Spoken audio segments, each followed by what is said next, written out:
Assalamualaikum warahmatullahi wabarakatuh. Saya Ahmad Parawansyah, calon guru penggerak Angkatan 9 Kota Makassar. Oke, saya ditemani Bapak Gunardi dari guru kelas 4 di PTS SDN Parang Kampung 1. Selamat pagi Pak. Pagi. Ya, baik.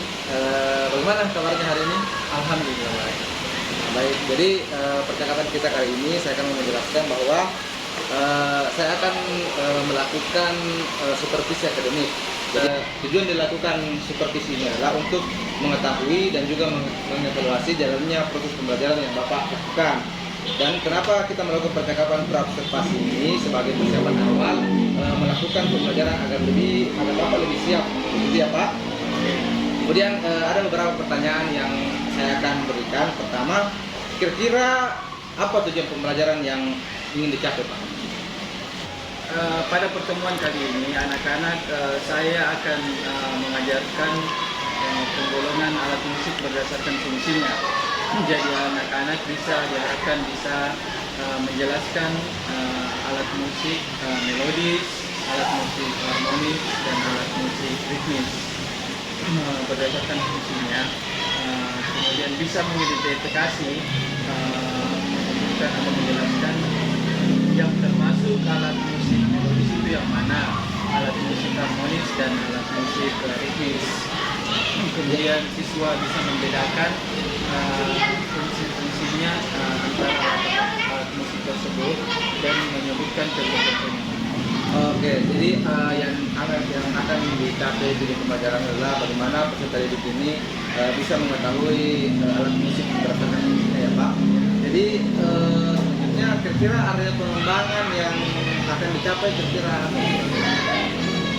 Karena ini belum ada praktek, pada pertemuan kali ini belum ada praktek menggunakan alat musik. Nah, ini baru aspek kognitifnya atau pengetahuannya saja. Dia bisa menjelaskan atau mengidentifikasi dan membedakan penggolongan alat musik berdasarkan fungsinya. Oke, jadi untuk pertemuan pertama ya Pak, jadi mungkin masih di aspek pengetahuan, nanti selanjutnya di aspek keterampilannya. Jadi selanjutnya strategi pembelajaran apa yang Bapak terapkan di dalam kelas? Ini tentang pembelajaran kooperatif, jadi kerjasama. Saya akan membagi per kelompok agar mereka lebih memahaminya. Jadi nama kelompoknya itu sesuai penggolongan alat musik berdasarkan fungsinya. Jadi misalnya kelompok 1 kita menyebutnya sebagai alat musik ritmis, kemudian kelompok 2 melodis, dan kelompok ketiga alat musik Oke, jadi Bapak menggunakan strategi cooperative learning dengan pembagian kelompok berdasarkan musiknya ya Pak. Kemudian media pembelajaran yang Bapak gunakan itu di kelas seperti apa? Media pembelajarannya itu saya menggunakan alat musik gitar. Karena gitar bisa mewakili dari ketiga penggolongan alat musik berdasarkan fungsinya. Baik, jadi media pembelajaran yang digunakan adalah gitar. Kemudian kira-kira kapan Pak dilaksanakan dan hari apa? Pelaksanaannya hari Rabu di jam 2. Oke, baik. Jadi saya akan melihat dan melakukan observasi di kelas pada jam Bapak masuk itu di hari Rabu jam kedua ya Pak. Kemudian di akhir sesi kita pembicaraan kita ini, kira-kira apa yang Bapak dapatkan melalui pembicaraan kita kali ini Pak? Tentunya saya lebih bisa mempersiapkan apa yang akan saya sampaikan ke siswa, pembelajaran apa dan media apa yang akan saya gunakan. Oke, baik Pak. Intinya Bapak akan mempersiapkan sebelum masuk dalam kelas. Baik, terima kasih atas waktu yang diberikan Pak. Insya Allah kita ketemu di hari Rabu untuk saya akan melakukan pengamatan di dalam kelas. Baik, cukup sekian hari ini. Assalamualaikum warahmatullahi wabarakatuh.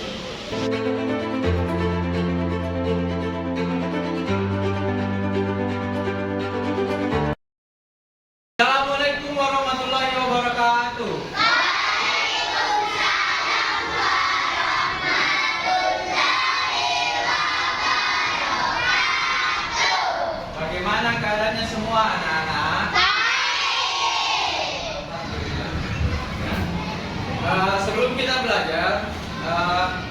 satu orang dulu siswa untuk memimpin doa pelajar.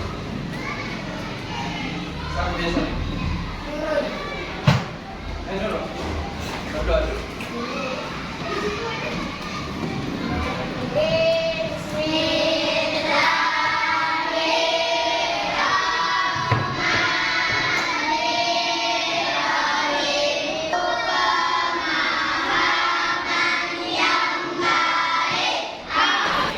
Ya, sebelum kita belajar, saya akan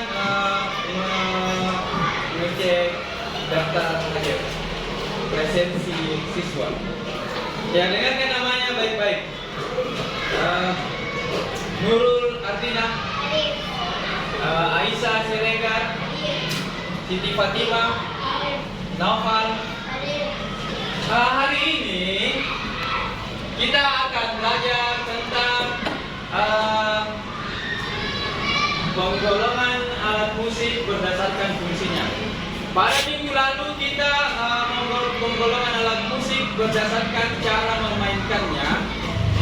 Seperti yang minggu lalu dipelajari, misalnya biola itu dimainkan dengan cara di biola. Ya, digesek. Kalau biola dengan digesek. Kemudian yang kalau ditiup, contohnya alat musik yang dimainkan dengan cara ditiup. Ya, suling, trompet, recorder.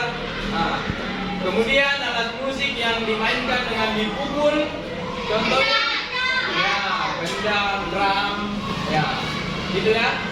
Nah, sekarang penggolongan alat musik berdasarkan fungsinya. Ya, jadi penggolongan alat musik berdasarkan fungsinya itu ada 3. Ya, yang pertama alat musik melodis. Alat musik melodis, kemudian alat musik harmonis, dan kemudian alat musik ritmis. Jadi ada 3. Yang pertama ulangi, alat musik melodis. Bilang semua, alat musik melodis. Ya, kemudian alat musik harmonis.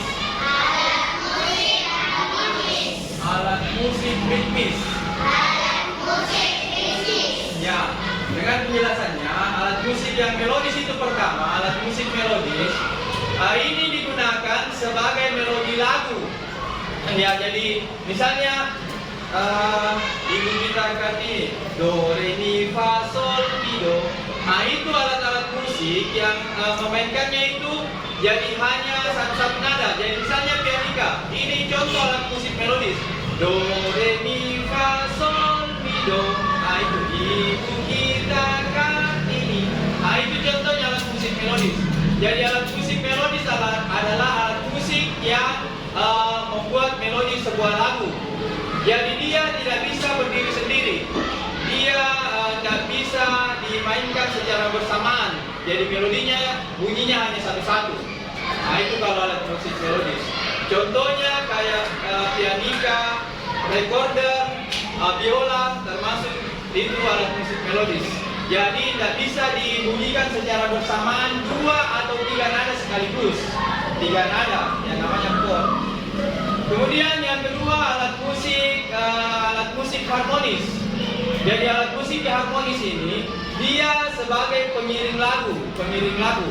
Ya, jadi dari awal sampai akhir dia sebagai pengiring lagu.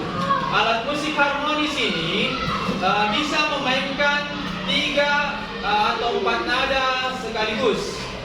Jadi bisa dimainkan bunyi misalnya do, mi, sol, bisa langsung dibunyikan secara bersamaan. Jadi namanya kalau dibunyikan secara bersamaan namanya chord. Ya, do, mi, sol bersamaan bunyinya. Contohnya gitar, piano, itu kan bisa banyak langsung nada dibunyikan. Itu maksudnya alat musik harmonis. Kemudian yang ketiga alat musik ritmis. Alat musik ritmis ini yang termasuk alat musik ritmis, contohnya tamborin, gendang, drum. Itu alat musik ritmis. Ciri-cirinya alat musik ritmis ini dia tidak memiliki nada. Jadi tidak seperti alat musik melodis dan harmonis, tidak memiliki nada. Tidak memiliki nada kayak misalnya do, re, mi, fa, sol, la, si, do, tidak ada begitunya dia. Jadi alat musik ritmis ini dia fungsinya sebagai pengatur tempo lagu. Jadi kalau lagu dimainkan secara cepat atau lambat itu tergantung dari alat musik ritmis ini. Misalnya satu-satu bunyinya. Lagu itu. Misal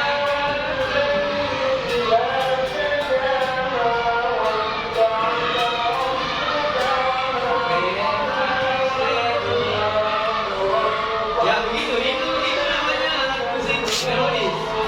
Kalau alat musik harmonis, nah dia kayak begini. Dia bisa dibunyikan ini kan dari sana. Do, mi, sol, do, mi, sol. Ah, bisa dibunyikan secara bersamaan ya kayak gini.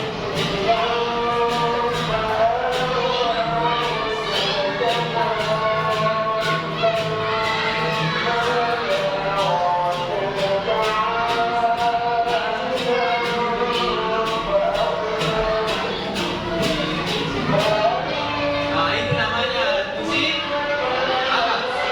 Ya, harmonis. Jadi bisa dimainkan secara bersamaan melodinya. Bisa dimainkan secara bersamaan. Nah, itu bedanya.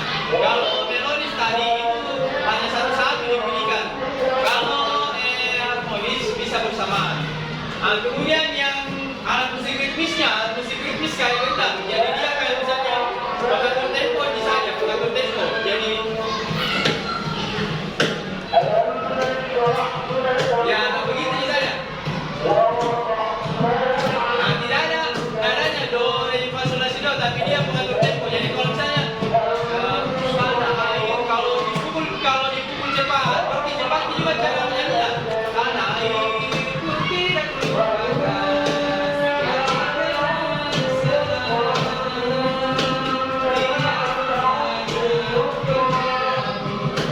Ya, itu tergantung alat musik ritmisnya.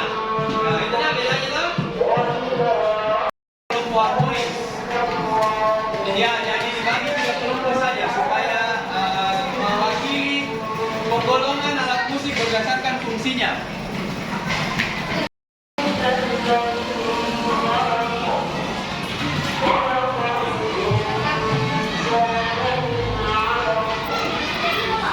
Alat musik melodi adalah alat yang memiliki nada. Contohnya biola, gitar,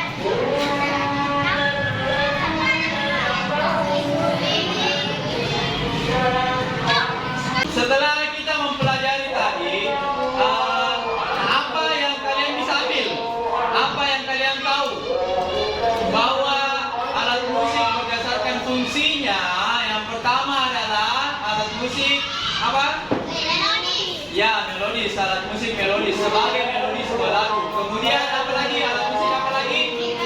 Alat musik ritmis. Ya, ritmis dulu. Ritmis adalah alat musik yang tidak memiliki. Ya, bagaimana perasaan kalian setelah mempelajari tadi musik, alat musik berdasarkan fungsinya? Ya, demikianlah pelajaran hari ini. Semoga bisa menjadi bahan pelajaran bagi kalian. Semoga bisa menambah ilmu kalian. Ya, assalamualaikum warahmatullahi wabarakatuh.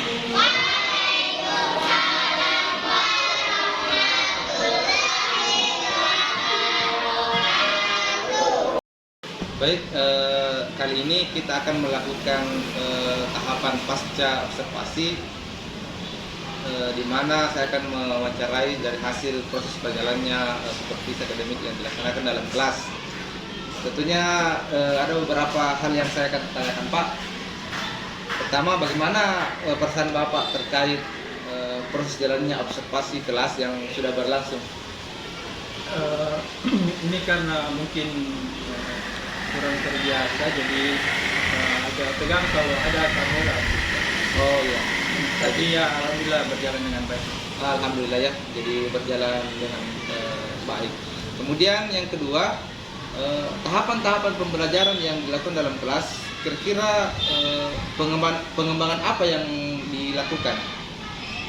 Pengembangannya pada aspek kognitifnya atau pengetahuannya, dan akan dilanjutkan pada keterampilannya modern. Oh iya. Jadi terus langkah-langkahnya Pak dari awal seperti apa? Pertama membuat RPP atau rancangan pembelajaran, rencana persiapan pembelajaran, kemudian penerapannya di kelas sesuai RPP. Oke, jadi Bapak sudah akan melakukan langkah-langkah pertama, sudah membuat SOP, kemudian penerapan di kelas. Kemudian selanjutnya sejauh mana pengembangan ini yang dilakukan Bapak? Apakah sudah berhasil dilakukan atau mungkin belum berhasil Pak? Bisa dikatakan belum sempurna, cuman ya bisa dikatakan berjalan dengan baik lah, karena sudah banyak siswa yang mengetahui tentang apa yang disampaikan, tapi tidak semua siswa paham. Oke, jadi semua sudah berjalan dengan baik, tetapi ya masih ada kekurangan ya Pak. Jadi kira-kira kekurangan atau kendala yang dihadapi itu seperti apa Pak? Karena per kelompok, jadi mungkin ada beberapa siswa yang kurang aktif dalam kerjasama kelompok. Oke, jadi karena pembagian kelompok, jadi ada beberapa siswa yang kurang aktif ya, mungkin karena saling berharap dengan teman kelompoknya. Jadi kira-kira menurut Bapak, mengapa hal itu terjadi Pak? Misalnya ada siswa yang kurang aktif dalam kelompoknya. Mungkin karena pembagian kelompoknya siswanya terlalu banyak dalam satu kelompok.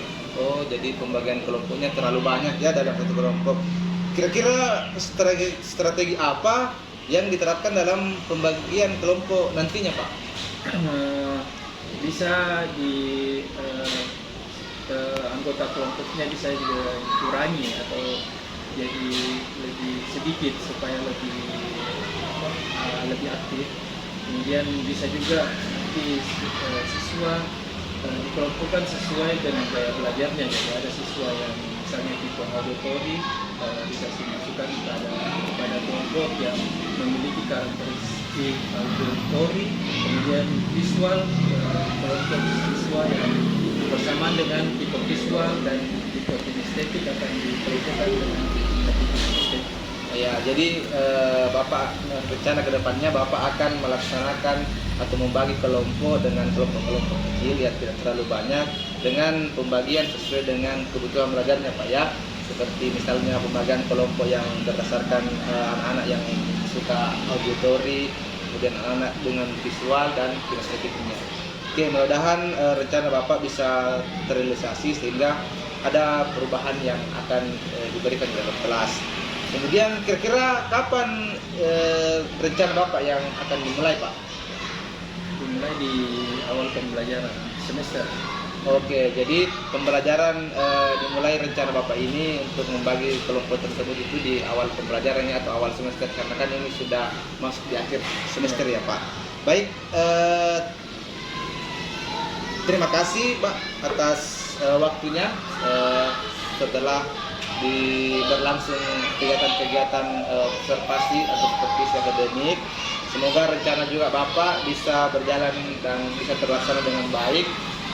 Insya Allah kita bisa berbincang lagi ke depannya Pak untuk dengan diskusi-diskusi atau topik lainnya Pak.